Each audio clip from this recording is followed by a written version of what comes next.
अस्सलाम वालेकुम नाजरीन। पाकिस्तान वेस्ट इंडीज से आज दूसरा T20 मैच गलत हिकमत अमली की वजह से शिकस्त से दो चार हो गया है। पूर कैप्टनसी की वजह से जो है तो दूसरा मैच पाकिस्तान ने एक गिफ्ट दिया है, मैं समझता हूं वेस्ट इंडीज को, जो एक जीता हुआ मैच जो था तो वो वेस्ट इंडीज की झोली में दे दिया। और इसमें मैं समझता हूं कि कैप्टनसी की जो पूर कैप्टनसी थी तो वो सामने आई है और सलेमान अली आगा ने एक गलत ना कैप्टनसी की है, जिसकी वजह से ना ये मैच जो एक जीता हुआ जो पाकिस्तान का मैच था ये वेस्ट इंडीज की झोली में चला गया। हमारी बैटिंग जो थी वो फेल हो गई थी। हमारी बैटिंग जो है तो इब्तदाई दोनों तीनों खिलाड़ी टॉप ऑर्डर यानी एक फखर जमान को छोड़ के यानी पूरी बैटिंग में सिर्फ तीन खिलाड़ी जो है तो वो डबल फिगर में दाखिल हुए।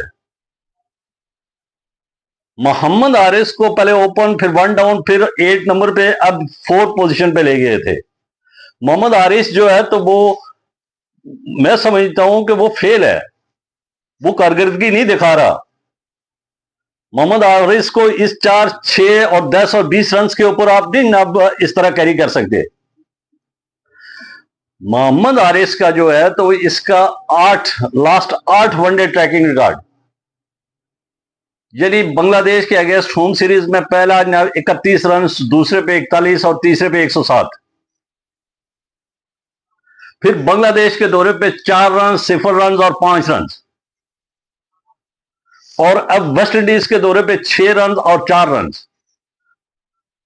इसके तकरीबन 22 इंटरनेशनल T20 मैचेस है और उसमें स्वाय एक सेंचुरी के जो बांग्लादेश के अगेंस्ट की थी इन्होंने।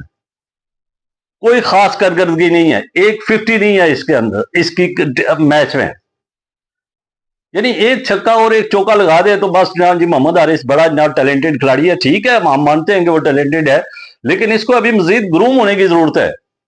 ये अभी ग्रूम नहीं हुआ है। और ऊपर से सलमान अली आगा इसके ऊपर ट्रायल कर रहा है, कभी 8वीं पोजीशन है और कभी इसको 4थी पोजीशन दे देते हैं, कभी तीसरी पोजीशन दे देते हैं, कभी ना यानी ओपन करवा देते हैं इसको। मोहम्मद आरिस को अभी बहुत मेहनत करनी होगी इंटरनेशनल लेवल पर पहुंचने के लिए। मोहम्मद आरिस जो है तो वो बिल्कुल परफॉर्म नहीं कर रहा है। उसके टैलेंटेड खिलाड़ी है, उसको शक नहीं है, लेकिन उसको अभी पॉलिश करने की जरूरत है। ये 4 और 6 के ऊपर इंटरनेशनल जो नेशनल टीम है हमारी उसका हिस्सा नहीं बन सकता है। ये पाकिस्तान के ओपनर्स दोनों नाकाम हुए हैं, उसके बाद मोहम्मद आरिस, लेकिन फिर भी स्कोर 133 करके दिया था। अब 133 रन है तो उस पर सलमान अली आगा को स्टडी करनी चाहिए थी कि कौन से बॉलर्स कामयाब हो रहे हैं। ठीक है, जसन होल्डर कामयाब हुए हैं उनके, लेकिन उनके स्पिनर्स ने भी हमें परेशान किया है। और उसके बाद जब उनकी बैटिंग शुरू हुई तो हमारे स्पिनर्स, अब आप देखें कि सलेमान अली आगा को यह समझना चाहिए था कि ना हसन अली मार खा रहा है, यानी उसने 4 ओवर में 48 रन दिए, उसका पहले ओवर ही जो काफी एक्सपेंसिव रहा है, तो इसको सोचना चाहिए था कि इसका मुतबादल मैंने सोचना है। और फिर आप देखेंगे नवाज ने बड़ी जबरदस्त बॉलिंग की है, सिर्फ 14 रन देकर 3 खिलाड़ियों को आउट किया, 14 रन देकर 3 खिलाड़ियों को आउट किया। साइम अयूब ने 20 रन देकर 2 खिलाड़ियों को आउट किया। सुफियान मुकीम ने 19 रन देकर 1 खिलाड़ी को आउट किया। यानी ये जो विकेट है ये स्पिनर्स का साथ दे रही है। कम से कम इतना तो कॉमन सेंस होना चाहिए था कि ये स्पिनर्स को साथ दे रही है और सलमान अली आगा को खुद आना चाहिए था। और खुद आने के बजाय बार बार हुसैन अली को ही दे रहे हैं, जब हुसैन अली नहीं ना उस पर ना फॉर्म में है इस वक्त, और वो उसका वो डे नहीं है, वो इस रिदम में नहीं है, तो गेंद भी जो है तो वो ना यानी उसका साथ नहीं दे रही है, वो पिच भी उसका साथ नहीं दे रही है। तो आप कम से कम ना स्पिनर आप देखेंगे, हमारे 3 स्पिनरों ने 12 ओवरों में सिर्फ 53 रन दिए और 6 खिलाड़ियों को आउट किया, यानी 12 ओवरों में 53 रन देके 6 खिलाड़ियों को आउट किया। तो उस वक्त समझना चाहिए था कि ये स्पिन विकेट है, यहां गेंद टर्न होती है, स्पिनर को खेलना जो है तो इतना आसान नहीं है। विकेट जो है तो वो स्पिन को साथ दे रही है, बल्ले पे गेंद नहीं आ रही है स्पिनर की। और उसके बावजूद जो तो सलमान अली आगा ने खुद अपना 1 ओवर भी नहीं करवाया। और खुद भी नहीं करवाया, और अगर वो मार खा रहा है तो आप कम से कम ना फहीम मशरूक को आजमा लेते, उसको भी नहीं आजमाया इन्हें। तो ये मैं समझता हूं कि आखिरी 3 ओवरों में 36 रन चाहिए थे, यानी 12 ओवरों में 53 रन देके 6 खिलाड़ी आउट किए स्पिनर्स ने, और सिर्फ 4 ओवरों में 48 रन दे दिए इसने, और मसलसल उसी को दे जा रहे हैं। आखिरी 3 ओवरों में 36 इतना आसान नहीं था। तो मेरे ख्याल में वहां पे सलमान अली आगा जो है तो वो गलती कर बैठे हैं, और सलमान अली आगा को खुद गेंद करनी चाहिए थी। अगर ये 1-2 ओवर और अच्छे कर लेता, यानी दरमियान में ये कर लेता स्पिनर्स, ये देख रहा था कि ना स्पिनर्स हमारे अच्छे परफॉर्म कर रहे हैं, इस वक्त रिजल्ट अच्छा आ रहे हैं ना, मोहम्मद नवाज ने अच्छा ना रिजल्ट लाया है, उसके बाद ना सुफियान मोकीम ने अच्छा रिजल्ट लाया है, साइम अयूब अच्छा रिजल्ट ला रहा है, तो मैं भी ना उसमें आजमाई करता हूं और मैं भी ना रिजल्ट ले आता हूं और एक आध विकेट गिरा लेता हूं। लेकिन सलमान अली आगा ने वो करने के बजाय वापस उसी को ना हसन अली को कंटिन्यू किया, और जिसका खमियाजा जो है तो पाकिस्तानी टीम को भुगतना पड़ा।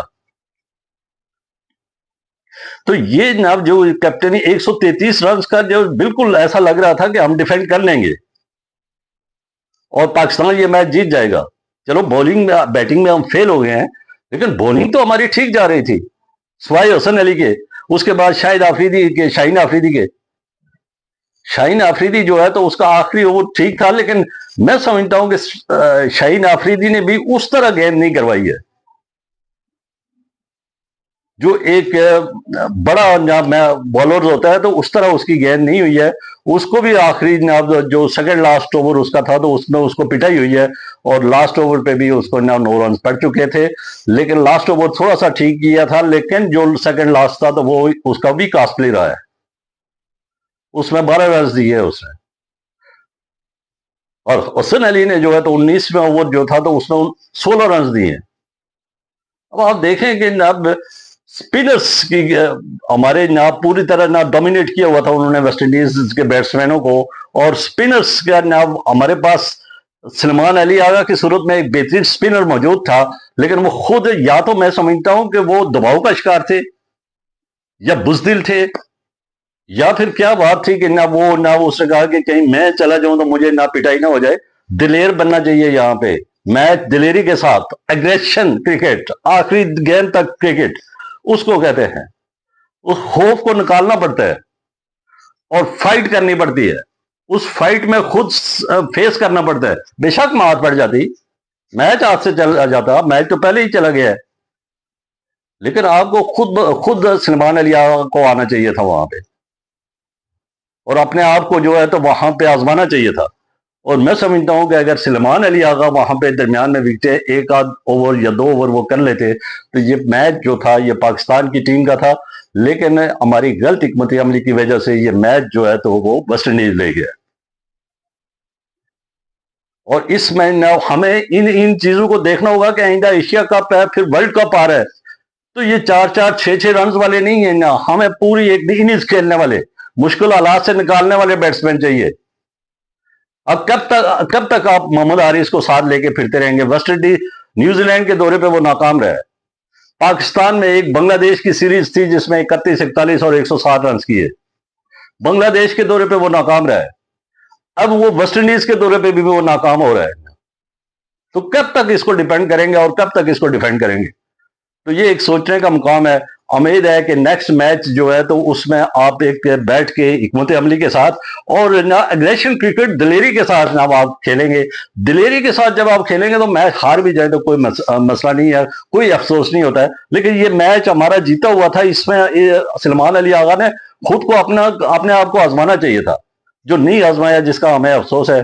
तो उम्मीद है कि नेक्स्ट इस किस्म की गलतियां नहीं करेंगे और पाकिस्तान ये मैच नेक्स्ट जो वेस्ट इंडीज के साथ है वो जीत जाएगा और 2-1 से ये सीरीज बराबर 2-1 से ये सीरीज अपने नाम करेगा। उम्मीद है कि ये नई हिकमत अमली के साथ और ये जो छोटी छोटी खामियां हैं इनको दूर करके नेक्स्ट मैच में ना ये मैदान में उतरेंगे। अब तक के लिए इतना ही, मुझे दीजिए इजाजत। खुश रहिए, आबाद रहिए और इस चैनल के साथ जुड़े रहिए।